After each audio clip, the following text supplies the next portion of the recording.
Mmohi Pejana rile ra kopa maikutlo a hao mabapi le puo ya pulo ya palamente etla tshetlehwa ke Mopresidente Cyril Ramaphosa ka labone Cape Town City Hall.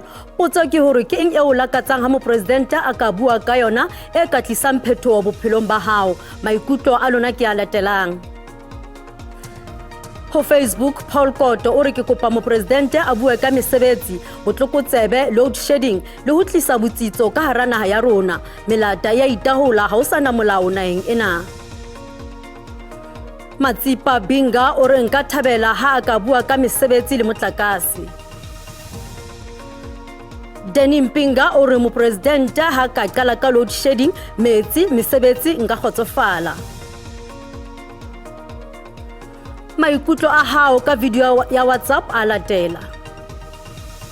Ke lakatsang Mopresidente ka bua ka tharollo ya load shedding, tlhoko ya mosebetsi le ho lwantsha bobodu ka hara naha ka kakaretso.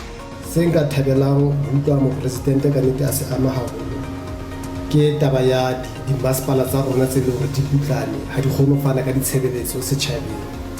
Tabeng ya bobedi e se ka Mopresidente ka bua ka taba ya hore o tlo matlafatsa jwang tshireletso haholo matikohong hoba ka nnete re fumana naha ya rona tletse ka melata e mengata haholo e le hore ha ena balong.